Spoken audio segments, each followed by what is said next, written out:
Lesson 95. I am one self, united with my Creator.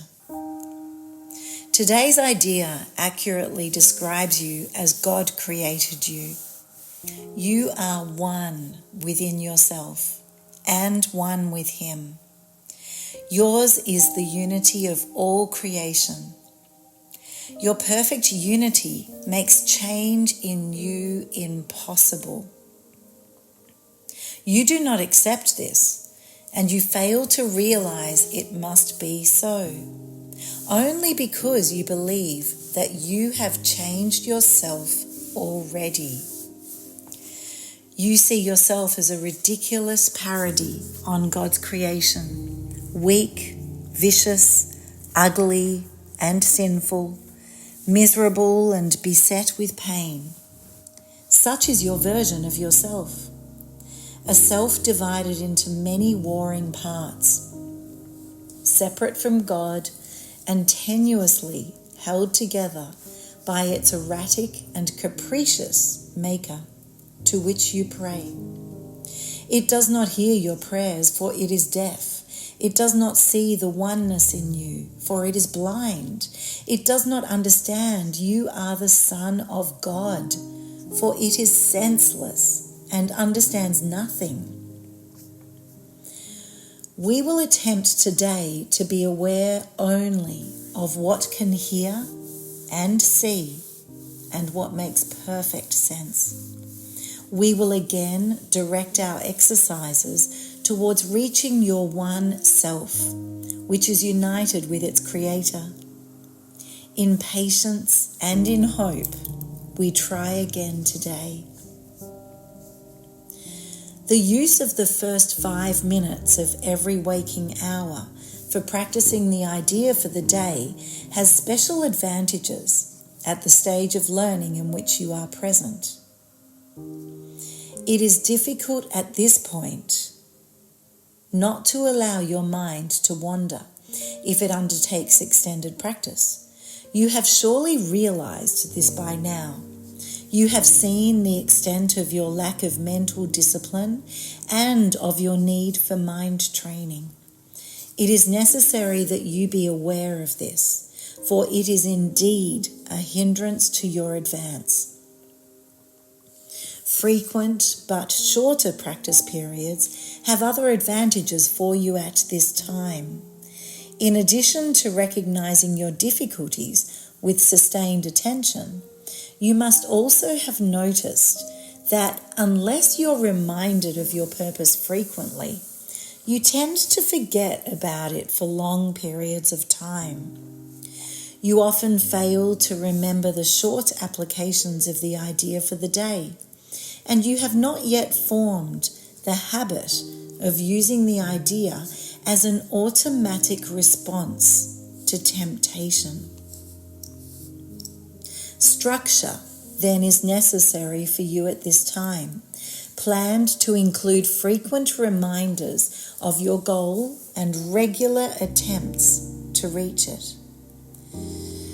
Regularity in terms of time is not the ideal requirement for the most beneficial form of practice in salvation. It is advantageous, however, for those whose motivation is inconsistent and who remain heavily defended against learning. We will therefore keep to the 5 minutes an hour practice periods for a while and urge you to omit as few as possible.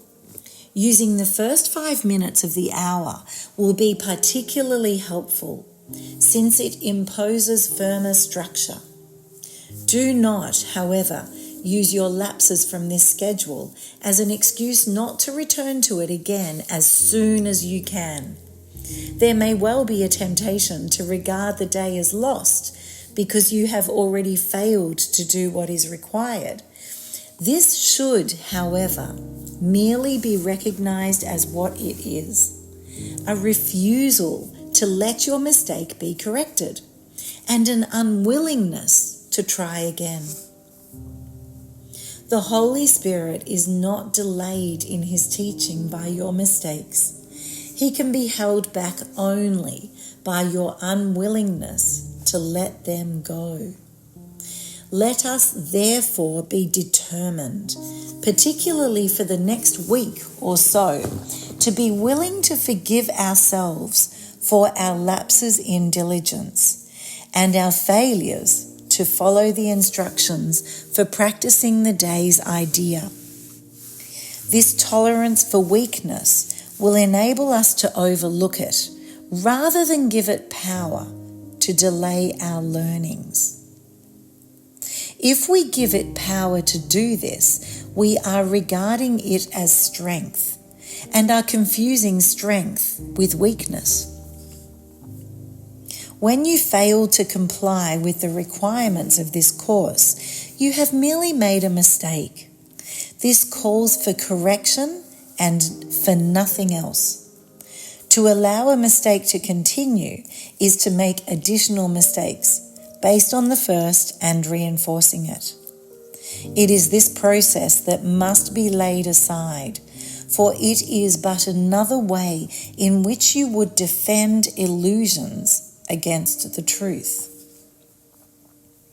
Let all these errors go by recognizing them for what they are.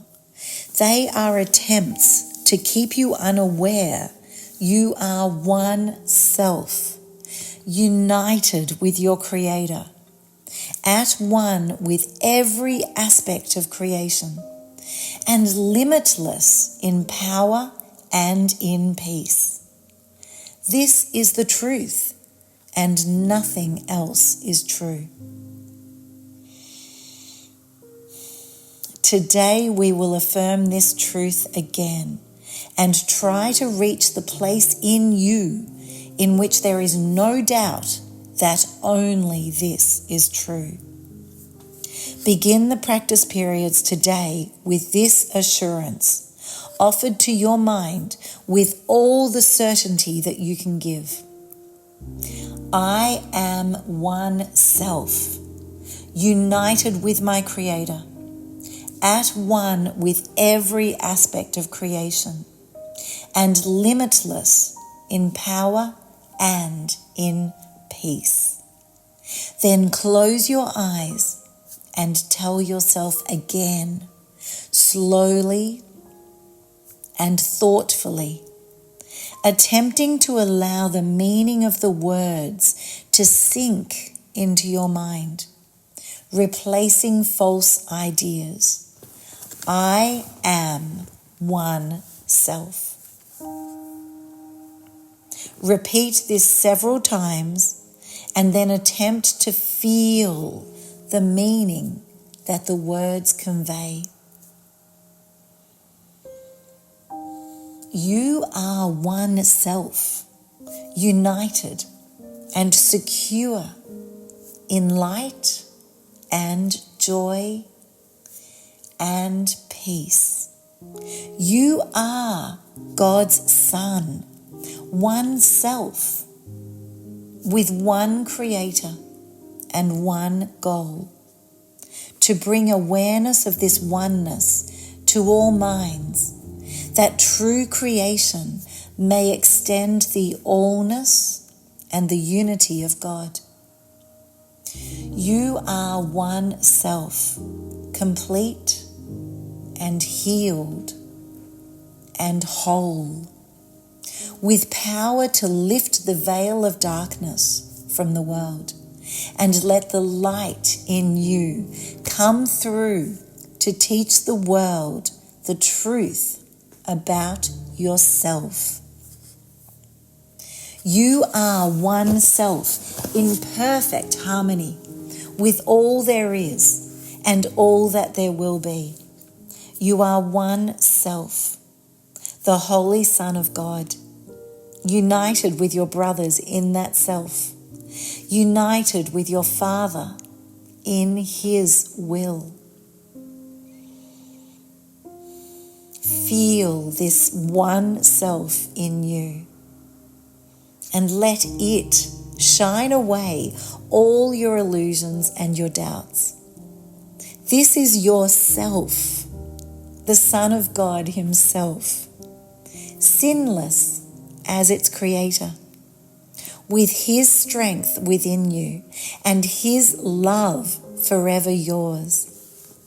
You are one self, and it is given you to feel this self within you and to cast all your illusions out of the one mind that is this self, the holy truth in you. Do not forget this today. Do not forget today.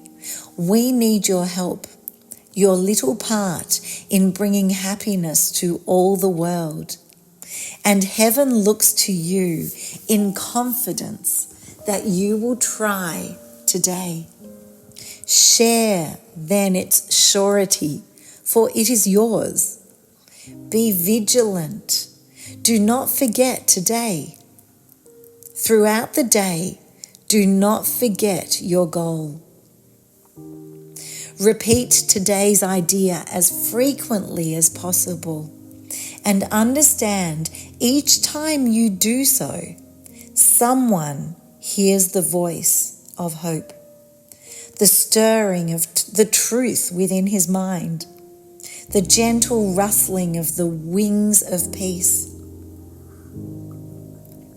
Your own acknowledgement, you are one self, united with your Father, is a call to all the world to be at one with you. To everyone you meet today, be sure to give the promise of today's idea and tell him this: you are one self with me, united with our Creator in this self. I honor you because of what I am and what he is, who loves us both as one.